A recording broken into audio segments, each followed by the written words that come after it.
El tercer tema está a cargo del doctor Aldo López y él tratará cómo hacer detección temprana del cáncer de ovario. Doctor López. Buenos días. Quiero agradecer a la Sociedad Peruana de Obstetricia y Ginecología por haberme invitado y al comité organizador. Mi nombre es Aldo López Blanco, soy ginecólogo-oncólogo y el tema que se me ha asignado para poder hablar es el de cáncer de cuello uterino. Se ve en mi pantalla, ¿no? Perfectamente, ¿no? ¿Me confirman, por favor? Sí, doctor. Sí, podemos visualizarlo. Perfecto, entonces voy a seguir avanzando. Para esta charla no tengo conflicto de intereses. Uno de los conceptos claros respecto a tamizaje es que un tamizaje para una enfermedad lo que busca es signos tempranos de una enfermedad, en particular en pacientes o personas aparentemente sanas que no tienen ningún síntoma, ¿no? Entonces, referente a cáncer, cada vez hay más programas de detección referente a cáncer, y el principal objetivo es en disminuir la mortalidad en estos pacientes con la detección temprana o la detección en estadios preclínicos, ¿no? Entonces, ¿cuál es la idea principal de todo esto, ¿no? La idea principal de todo esto es que lo que se debe hacer es cualquier estrategia que se diseñe, que se haga, debe disminuir la mortalidad al encontrar y tratar en las enfermedades no detectadas previamente y evitar dañar a aquellas personas que no tienen enfermedad. La idea parece sencilla, pero es bastante complejo esto en cáncer de ovario, ¿no? Entonces, referente a cáncer de ovario, es un problema también de salud pública, al igual como el doctor Santos mencionó, como el cáncer de cervix. Es la tercera neoplasia ginecológica más común en el mundo, ¿no? Pero esto acarrea alta mortalidad, ¿no? El cáncer de ovario tiene una incidencia más o menos de 11 a 12 por cada 100.000 habitantes en Estados Unidos y en Europa. Generalmente la incidencia es mayor en países desarrollados. Referente al cáncer de ovario, la gran mayoría se diagnostican en estadios avanzados y es por eso que se asocian a mayor mortalidad. La sobrevida, de acuerdo al estadio en el cual se diagnostique, va a variar bastante. Por ejemplo, si tenemos una paciente diagnosticada en estadio 1, tiene una sobrevida de aproximadamente el 90%, en estadio 2 el 65%, en estadio 3 el 34%, en estadio 4 del 15%. Pero un punto importante es que la tasa de letalidad, o sea, la tasa de muerte es 3 veces más que por cáncer de mama. Más o menos en el mundo se diagnostican aproximadamente 240.000 casos por año, y de estos más o menos se van a morir casi 140.000. Referente a en los últimos años ha habido mejoras en el tratamiento de cáncer de ovario con los diferentes esquemas de inmunoterapia y todo eso, pero la sobrevida que se ha logrado ganar es bastante modesta, llegando a una supervivencia de 10 años, lo que se ganó es más o menos un 35%, ¿no? Como se mencionó anteriormente, el tratamiento del cáncer de ovario va a variar según el estadio de la enfermedad, pero la piedra angular para el tratamiento es la combinación en la citorreducción de esfuerzo máximo más la quimioterapia adyuvante, o sea, se da quimioterapia después de la cirugía, ¿no? Si es que vemos una paciente con enfermedad avanzada donde la cirugía no es posible, lo que se plantea es quimioterapia no adyuvante seguida de citorreducción como una opción de tratamiento, ¿no? Como se mencionó, ya cada vez más se utilizan terapias antiangiogénicas, el uso de los inhibidores PARP como complementos adicionales al uso de la quimioterapia en estadios avanzados, lo que, como se mencionó, ha logrado ganar una supervivencia en estas pacientes, pero los datos son bastante modestos. Dentro del cáncer de ovario, en general, hay varios tipos histológicos de cáncer de ovario, hay varias clasificaciones. El cáncer de ovario de origen germinal, el cáncer de ovario de origen del estroma ovárico, el cáncer epitelial del ovario, donde nos vamos a centrar porque es el cáncer más frecuente, que es más o menos la frecuencia es del 80-90% de todos los cánceres, de acuerdo a cada cita o a cada estudio que se haga.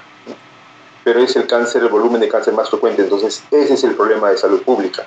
Tenemos dos tipos de cáncer de ovario, el tipo 1, que es carcinoma seroso de bajo grado, carcinoma endometrioide, células claras, que son menos comunes, y en total se engloban más o menos de estos cánceres epiteliales de ovario el 30%. El tipo 2 es el carcinoma seroso de alto grado, que estos más o menos son entre 70 y 80% de todos los cánceres epiteliales de ovario.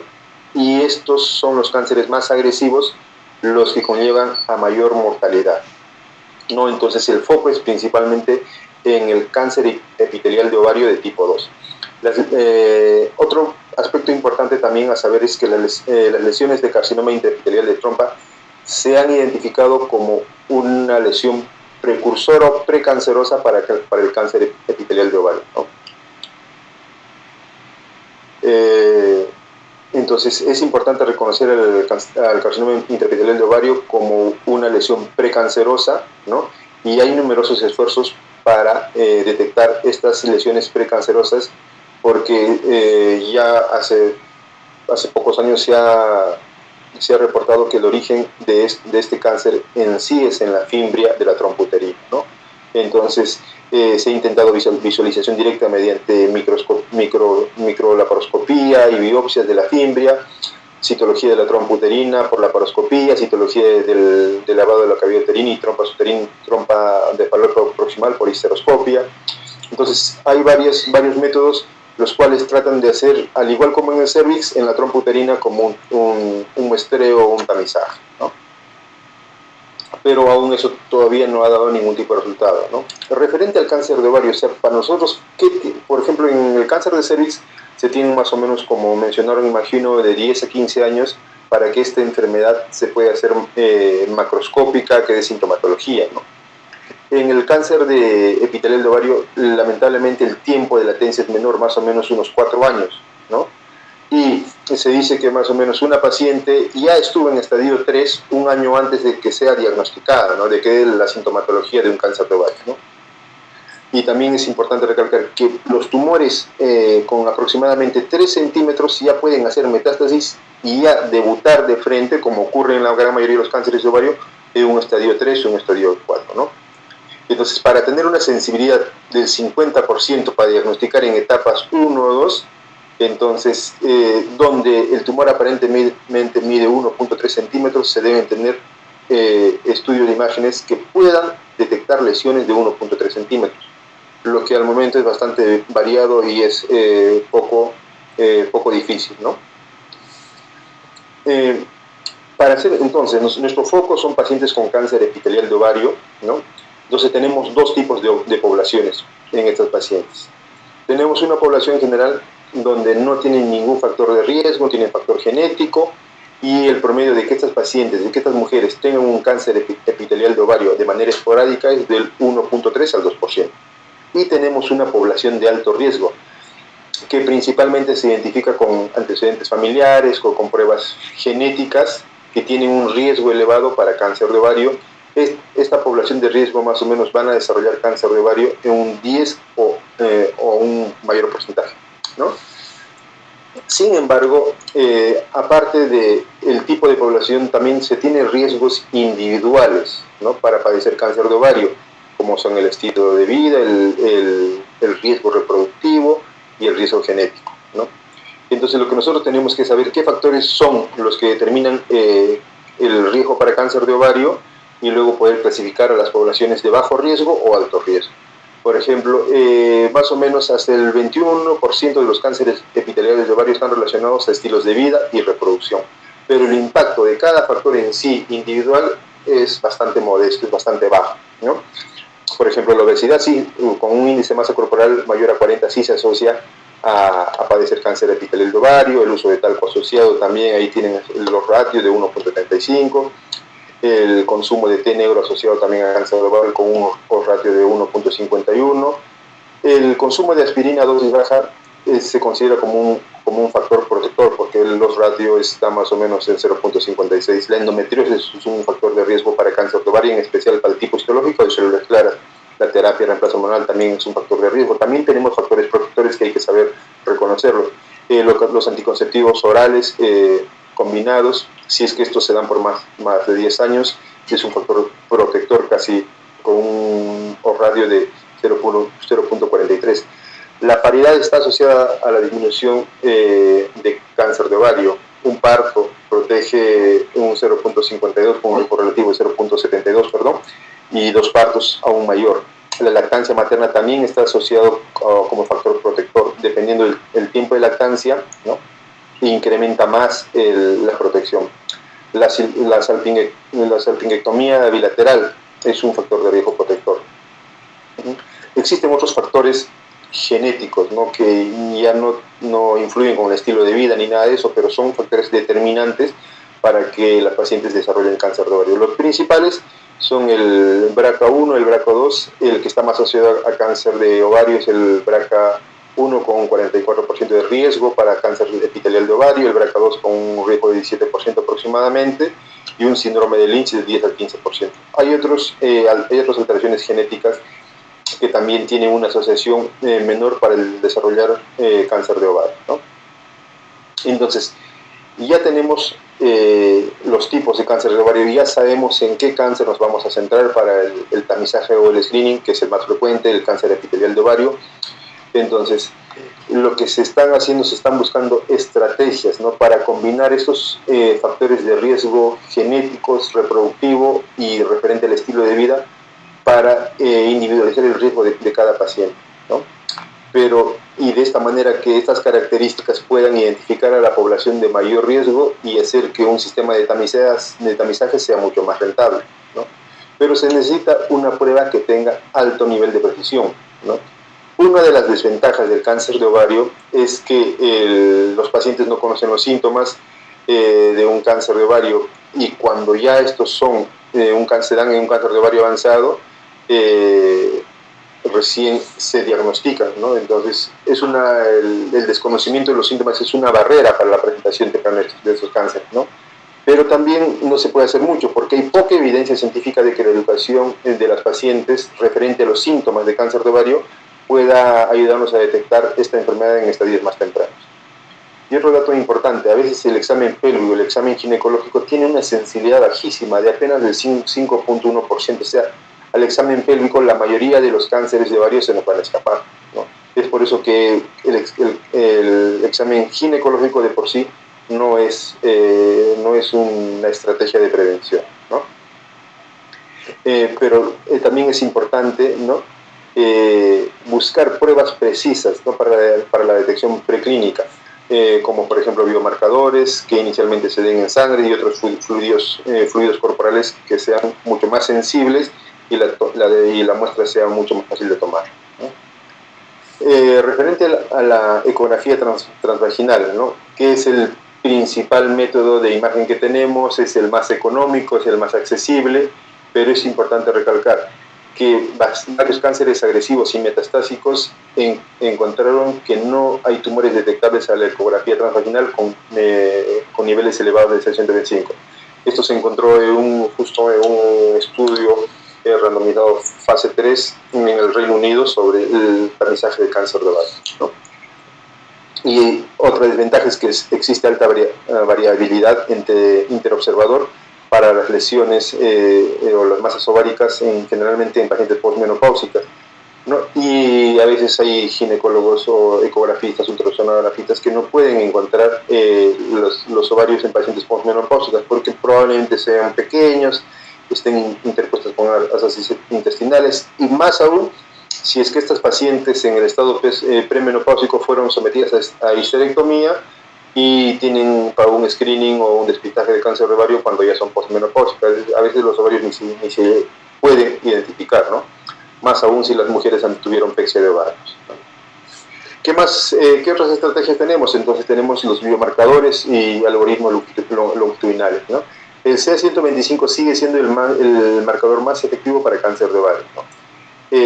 Pero su aplicación en un solo corte no es tan efectiva. Es por eso que se han desarrollado algoritmos individuales para cada paciente, donde se tiene un punto de corte y un seguimiento, ¿no?, independientemente de que esté por debajo de 35 unidades por litro. Y su rendimiento ha sido bueno. En este estudio, en este sistema de tamizaje, en este estudio que se ha realizado en el Reino Unido, casi la mitad de los cánceres de ovario epiteliales invasivos fueron detectados utilizando este sistema ROCA, que sus siglas en inglés, ¿no?, Risk Ovarian Cancer, ¿no? Y más o menos detectó a estas mujeres solamente con este sistema de algoritmos para cáncer de ovario, ¿no? Hay otro tipo de marcadores, como por ejemplo el HE4, ¿no? Que combinaciones con el C125 aún son mucho más eficientes, ¿no? Pero el HE4 por sí sola, su rendimiento es mucho más bajo que el C125, ¿no? Entonces, dentro de los biomarcadores y algoritmos longitudinales en particular, lo que llama particular interés ahora a los investigadores es el ADN tumoral libre, ¿no? Recientemente se han descrito en un estudio del CancerSeq un panel de mutaciones combinadas que estaba incluido el TP53 y el C125. Entonces lo que buscaba era ADN libre circulante con 8 biomarcadores, ¿no? Como se mencionó, también estaba incluido el C125, ¿no? En este estudio inicial se reclutó pacientes que eran diagnosticados con cáncer de ovario y otras pacientes que no tenían cáncer, ¿no? Una población asintomática. Y la sensibilidad de estas pruebas fue 98% de sensibilidad y especificidad un 78% en cáncer epitelial de ovario invasivo. Obviamente estas pruebas son bastante prometedoras, pero aún faltan muchas más que se deben de realizar. Hay otros paneles de fragmentación de ADN libre en las células del plasma que han demostrado tener una buena sensibilidad y una buena especificidad, ¿no? También se están haciendo pruebas en donde se intenta detectar ADN tumoral, ¿no? Usando un perfil de mutación en nuevas muestras del tracto genital inferior, como son la secreción vaginal o la muestra de la citología del líquido endocervical, ¿no? Pruebas moleculares. Pero dentro de las pruebas de tamizaje para cáncer de ovario, de los sistemas de tamizaje para cáncer de ovario, hay 7 estudios grandes que se han hecho. 4 estudios son en población general, que no tiene ningún riesgo, ¿no? Son 4, 2 realizados en Estados Unidos y 1 en el Reino Unido y 1 en Japón. Dentro de estos exámenes, casi la gran mayoría de ustedes acá pueden ver, combinan el CA125 con el ultrasonido, ¿no? Pero el segundo examen, el del Reino Unido, es el que combina el CA125 pero en diferentes tiempos y tomado por ejemplo al mes 0 y a los 6 meses para ver cómo es que varía, y se hace seguimiento del CA125 y con una ecografía transvaginal, ¿no? Acá tenemos el otro estudio, el estudio japonés, que también combina CA125 y ultrasonografía transvaginal, y hay otro estudio americano que solamente lo hace con ecografía transvaginal. Y en poblaciones de riesgo, o sea, que tienen factores genéticos reconocidos, entonces hay 3 estudios, ¿no? Que se han encontrado, 2 en el Reino Unido y 1 en Estados Unidos. Pero dentro de estos, lo más importante de un sistema de tamizaje o de un ensayo clínico controlado para la prevención de cáncer de ovario es que disminuya la mortalidad. Y de estos estudios, solamente 2 estudios aleatorizados fase 3 encontraron esto, ¿no? Uno en el de Estados Unidos, ¿no? donde se englobaba generalmente la detección de cáncer de próstata, cáncer de pulmón, colorectal y ovario, ¿no? Y englobó en este caso casi 79.000 mujeres, ¿no? Con una mediana de seguimiento de 14.7 años, pero no encontró diferencias tanto en el brazo control comparado con el grupo que no se tamizó, beneficios sobre la mortalidad por cáncer de ovario. Este estudio del Reino Unido, que se realizó del año 2001 al 2005, con un total mayor número de mujeres, de más o menos más de 200.000 mujeres posmenopáusicas de 50 a 74 años que se asignaron al azar, tampoco encontró un beneficio para disminuir la mortalidad por cáncer de ovario en el grupo que se tamizó y en el grupo que no se tamizó, ¿no? En resumen, entonces, si bien es cierto, hay una necesidad urgente de las estrategias para detectar un cáncer de ovario que ayude a disminuir la mortalidad por esta enfermedad, ¿no? Se ha identificado, ¿no? Tanto en la población de bajo riesgo como de alto riesgo, que la estrategia multimodal, o sea, ¿eso qué se refiere, no? usando el CA125 y la ecografía transvaginal podrían ayudarnos a conducir a un diagnóstico precoz, ¿no? Pero sin embargo, no hay hasta el momento sistemas de tamizaje o estrategia de tamizaje que hayan disminuido la mortalidad por cáncer epitelial de ovario. Si bien es cierto, se necesitan todavía mucho más seguimiento, mucho más pruebas, y es importante recordar que se están investigando estrategias innovadoras que están investigando, por ejemplo, estos algoritmos con biomarcadores longitudinales, y lo más prometedor es la detección de ADN tumoral en citología terminal, ¿no? Y dentro de los puntos prácticos, esta es la última diapositiva, solamente como puntos así claves que nosotros debemos recordar, es que no se ha demostrado que la detección para cáncer de ovario reduzca la mortalidad y no se recomienda en población de bajo riesgo. O sea, una paciente que no tiene riesgo de cáncer de ovario no tiene sentido hacerle tamizaje, ¿no? Y también la detección para riesgo individual de cáncer epitelial de ovario permite que se hagan algún tipo de estrategias, por ejemplo, pacientes que son portadores de BRCA, ¿no? Y lo más útil hasta el momento son las estrategias del algoritmo longitudinal, combinando CA125 con la ecografía transvaginal, que nos podría ayudar a identificar los cánceres en estadios más tempranos, pero no se ha demostrado que esto mejore o disminuye la mortalidad, ¿no? Eso era respecto a cáncer de ovario. No sé si tuvieran alguna pregunta. Más bien, muchas gracias por la atención.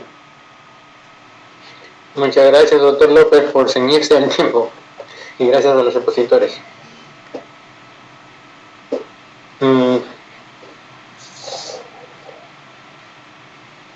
Gracias al doctor Muñoz, gracias a todos los expositores, y este bloque no tiene un área de preguntas, pero estamos muy agradecidos por la enseñanza que nos han dado cada uno de ellos, y vemos que la prueba del virus papiloma humano es la que debe estar en el armamento de los ginecólogos, y que el cáncer de ovario sigue siendo un reto para que sea manejado por cirujanos expertos en su inicio. Terminamos este bloque y muchas gracias a todos.